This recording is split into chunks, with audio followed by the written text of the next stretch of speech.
Picture this, a sleek first-class cabin, 30,000 feet in the air, the hum of the plane's engines barely audible over the clink of champagne glasses.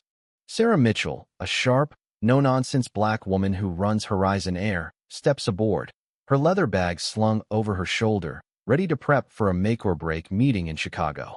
She's heading to seat 2A, her usual spot, when this guy, let's call him Greg Harper, pipes up from behind, voice dripping with entitlement. "Hey, I need this whole row to stretch out, sweetheart. Find another seat." The cabin goes dead quiet, like everyone's holding their breath, waiting to see what happens next. Sarah freezes, her hand tightening on her bag. Greg's a big-shot real estate mogul, mid-50s, suit crisp enough to cut glass, with this smug grin that says he's used to getting his way. He tosses a blanket over her seat like he's claiming land in some old western. "You sure you're in the right place?" he sneers, not even glancing at her boarding pass. "People like me pay for space like this." The words hit like a slap, laced with that ugly undertone: race, status, power. Sarah's jaw clenches, but her voice stays cool, steady. "This is my seat, sir. Here's my pass." She holds up her phone, the digital ticket glowing. Greg barely looks, just scoffs. "You're mistaken. Move along." The air's thick now, passengers sneaking glances, some pulling out phones to record. Sarah's no stranger to guys like Greg, men who think money and a loud voice make them king. Growing up in Philly, scraping her way to the top of Horizon Air, she's faced this kind of disrespect before. But this is her airline, her turf, and she's not about to let some entitled jerk push her around. She locks eyes with him, calm but unyielding. "I'm not moving. This is my seat." Greg leans in, voice low and mean. "People like you don't belong here. Know your place." Gasps ripple through the cabin. A woman in 3C mutters, "What a jerk," under her breath. The tension's electric, like a storm about to break. Sarah doesn't flinch. She's not just fighting for a seat, she's fighting for every time someone's tried to make her feel small. But she's smart, doesn't raise her voice, doesn't give Greg the shouting match he's itching for. Instead, she pulls out her phone, taps a quick message code for Operation Skyfall, a protocol she designed with her tech team to handle disruptions like this. Within seconds, Greg's phone, which he's been waving around like a scepter, loses Wi-Fi. He jabs at the screen, muttering, "What the hell?" No signal, no power, no lifeline to his assistants or lawyers.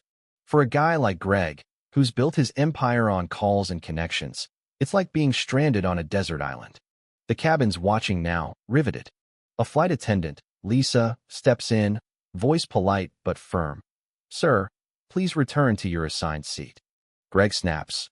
"I've got a medical condition, okay? I'm not moving." It's a weak excuse, and everyone knows it. Lisa glances at Sarah, eyes apologetic, but Sarah just nods slightly, like she's saying, "I've got this." Then, out of nowhere, a voice cuts through. A guy in 4B, mid-30s, probably a teacher or something, says, "Man, you're the one causing trouble here. Give the lady her seat." The cabin murmurs agreement, and Greg's face flushes red. He's not just losing in front of an audience. Enter Mark Reynolds, Horizon Air's head of security, who happens to be on the flight. He's a no-BS guy, ex-military, and when he walks up, the whole cabin feels his presence. "Mr. Harper," he says, voice like steel, "move to your seat now, or we'll have security waiting when we land." Greg's eyes dart around, searching for an out, but the passenger's stares, disgusted, judgmental, pin him down. He grabs his blanket, muttering curses, and slinks back to 5D. The cabin exhales, and Sarah slides into 2A, calm as ever, like nothing happened. But inside, she's burning with purpose. This isn't just about her. It's about every person who's ever been told they don't belong. By the time the plane lands, the story's everywhere.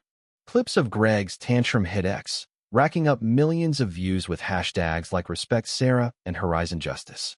Greg's name becomes a punchline for privilege gone wrong. His real estate firm takes a hit, clients bail, and his board forces him out. Meanwhile, Sarah's back at Horizon's HQ, rolling out new training on diversity and respect, making sure every employee knows their job is to uphold dignity, not just serve drinks. The media loves her, but she waves off the praise, saying, "This isn't about me. It's about doing what's right." Here's the thing, Sarah didn't just win a seat. She sparked a movement. And Greg? He's alone in his fancy penthouse, scrolling through X, seeing his name dragged through the mud. For the first time, he gets it. Money can't buy respect.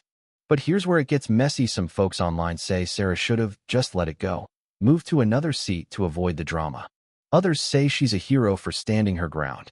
What do you think? Could you stay that calm in her shoes, or would you have snapped back at Greg?